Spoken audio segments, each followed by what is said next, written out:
Niveli i parlamentit shqiptar, domethënë, ato prurë që ka pasur këto vjet e fundit, ato 140 veta që janë atje brenda që ne se un kam atë bindjen time që i zgjedhin domethënë ato atje. Po i zgjedhin më të mirët tanë. Ata më të mirët. Ata na përfaqësojnë dëmësisht. Si e shoh nivelin e parlamentit. Nivelin e parlamentit që ka ardhur ndër vite domethënë. Ai gjen veten ti që të përfaqësohesh. Përgjithsisht pozitiv mendoj. Ç'të thua që unë më në fundi po Shqipja, po Shqipja që po zgjesh Zegjinea me Josefina Topallin tash. Ajo thoshte që në kohën tonë ishte Namik Dogria thoshte ajo dhe sot ka dalë këty, ndërkohë që në një kohë para ishte dikush tjetër dhe dolën ke Josefina, domethënë na kupton tash. Tu janë ka ardhur më për keq themi kjo është zinxhiri. Po të shohësh ashtu si studio televizive që po flisim që shkon studio për të mos thënë asgjë, domethënë dhe në fund fare organizohet debati që të mos thuhet asgjë, edhe në parlament po të shohësh, shkon në parlament që të mos thuhet gjë. Edhe madje e keqja është që opozita që është më interesuar që të thuhen gjërat, edhe ajo s'thot asgjë dhe bën zhurmë, ty flak, zhim, zemën ato foltore, bën shtyen me ata gartistat atje, domethënë kakofoni komplet, zhurmë, në fund fare çfarë ato fazi dhe ndërkohë qeveria miraton ligje, e kupton, ngren dorën ata në zhurmën sipër, po ka kalu buxheti, ka kalu ligjet, ka kalu tash do kaloj kodi penal. Gjitha me radhë. Çfarë diskutohet? Nuk ke ngjuar një debat kohë të fundit për një çështje reale që të diskutohet dhe trajtohet me hollësi dhe me seriozitet, domethënë në fund fare merret një vendim qoftë i keq, po diskutohet. Po që diskutohet ai vendim, po e vërtetë është. Një pikë që diskutohet pro dhe kundër. Çfarë mendimi ka pala e oponencës dhe pala e pushtetit qeverisë, se le të themi që ka propozuar ose ka dhe në parlament gjithë debate kush e di kush jam unë prap. Po edhe ashtu ti ashtu ti ke botë ti ke se ne dim ne ku ke shku ti ku i gjet fustanit ku nuk kam diskutim mbi fakte, mbi argumente, mbi ide, mbi se nuk kam nuk ka vdek politika e mbështetur mbi pikpamje, mbi fakte, mbi realitete konkrete. Politika është midis njerëzve të cilët vënë egot e tyre në lojë dhe kush thot batutën më të mirë, kush ja kalli kujt me fjalë. Edhe kush triumfoi debatin në banalitetin që gatuhet aty. Realisht pastaj është një pasqyrë gjithë kësaj se çka folëm shoqëria jon, parlamenti pra është një pasqyrë e shoqërisë tonë aktuale. Apo nuk zëvon.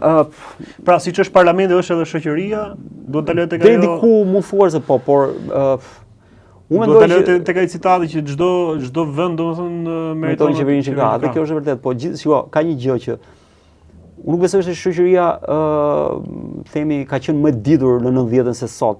Ndoshta për shumë gjëra ka qenë shumë herë më në errësirë, po sigurisht sot ka shumë probleme tjera, po gjithsesi ka një gjë që nëse deri dje elita ishte më e kultivuar, sot elita është më vulgare. E kupton? Ky është problemi i madh. Ndoshta shoqëria mund të jetë aty, por ajo çfarë na përfaqëson sot ka ul nivelin e saj, sepse kjo vjen edhe nga fakti që sot nuk ka më politikë reale, politika bëhet nga kryetarët. Nuk ka më elitë politike apo klasë politike realisht.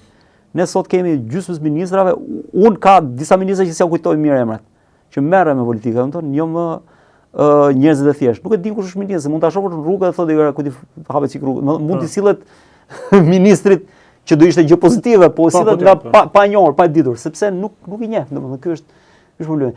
Dhe në momentin që ti pa ty të qeverisë njerëz që nuk i njeh, imagjino tani çfarë është se thelb cili është but kuptimi për demokracinë. Demokracia këta janë përfaqësuesit e popullit. Përfaqësuesit e popullit kur populli nuk i njeh, domethënë kjo është paradoksi kur të fut. Sepse ne votojmë, nuk votojmë më njerëz, ne votojmë dy njerëz, Berisha, Rama apo ku diun ai tjetër që mund të jetë i vogël, po domethënë e adresojmë politikën tek kryetarët. Nuk ka më politik, nuk ka më klasë politike, nuk ka më individ me aksione politike. Gjitha aksionet janë tek ai dhe ai shpërndan dhe zgjedh këtë doj dhe pastaj ne zgjedhim dhe të dyja krahët i luajnë marionetat e tyre, siç është Rama. Gjithë tjerët janë shërbëtorë të njëjtit, domethënë ai nuk ka aksione të veta. Gjithë çka ka ai ka varur nga ai. Dhe kjo asaj e bën shumë më banale politikën dhe kjo ka ardhur që diskuri të degenerojë gjithmonë më shumë dhe gjithmonë më pak, edhe nëse sot dikush politik mund të flasin më seriozisht, nuk e dëgjon më njëri, sepse e mbyt kakofonia. Në zhurma që krijohet, zhurma boshe. A është sikur shoqëria jonë shqiptare nuk ka asnjë lloj interesi më sot nga politika, ka humbur le të them edhe besimin ose për pjesën që nesër mund ndodhi diçka, mund vi një frymë mirë, mund ndryshoj për mirë për Shqipërinë. Ka shkuar, le të themi, edhe me protesta që bën opozita, por edhe le të themi organizata të tjera ose individ të ndryshëm, le të themi, sado me atë fuqinë e tyre që kanë që organizojnë një protestë për çështje nga më ndryshme. A shohim që ka edhe një tërheqje që s'besojmë. Pa ikë se këtë punë ka ky, pa ikë se ky është i atij apo këto luftojnë për vete. Po sepse ky nivel, ky diskur dhe ky ky përjashtim i interesit qytetarit nga diskurri publik. A shem me vend të qëndrim të shoqërisë? Prodhon patjetër prodhon jo vetëm prodhon zhgënjim tek qytetarit dhe zhgënjimi pastaj interpretohet në forma ndryshme. Disa ikin nga ky vend, marrin rrugën, shkojnë kurbet. Disa tjerë thjesht janë indiferent, apatik, ky vend s'bëhet dhe shohim rregullojmë punën tona ku jemi. Disa tjerë mundohen pastaj ta përdorin politikën jashtë një lloj ideali, po thjesht për të kapur ata në një gjë, domethënë e përdorin si instrument për të marrë një post, për të marrë një tender, për të kapur një, ku diun, një leje ndërtimi apo një gjë tjetër dhe pra për të përfituar për politikës. Po, ju e quhet pak më lart, por unë dua të prektes që më ka bërë më shumë përshtypje që është krijuar një lloj modeli i të rinjve shqiptar që ndoshta edhe kur janë edhe me studime ose nëpër shkolla, qoftë edhe në shkollë të mesme, pa kaluar më lart, që kanë krijuar ato idenë që mbajmë një flamur në dorë, të shkojmë të marrim pjesë në një fushat, se do marrim një pozicion. Ka pas një studim. Pra si është këtë si qasje në përshkallëzimin ku mund të shkojë një shoqëri, nëse e ndjek si model për vitesh. Ka pas një studim për të rinjt, i cili nxirrte që shumica e të rinjve, një pjesë e mirë tash si më shifrat, aspironin që të punojnë në shtet, pra që të kenë punë të rahatshme dhe të pasurohen sa më shpejt. Që janë paradokse se nuk është dhe shumica, me një pjesë e mirë e tyre, e shihnin angazhimin për parti politike si instrument për të realizuar nevojën për jetën e tyre, pra avenirin e tyre në jetë, pra që për karrierë të suksesshme, për të pasur para, për të pasur. Pra, domethënë një lloj zhveshje të rinjve nga idealizmi. Dhe kjo për mua është lajm shumë i keq, sepse nëse s'ka idealizëm të rinjve, ku drejtin do gjesh idealizmin pastaj dhe kudo pra nëse ti nuk shikon që të rinjt të kenë shpresë, të kenë dëshirë që të bëjnë ca gjëra të mira, si do shpresosh ti që disa të vjetër që janë aty prej kohës të korruptuar do të mund ta rregullojnë këtë realitet.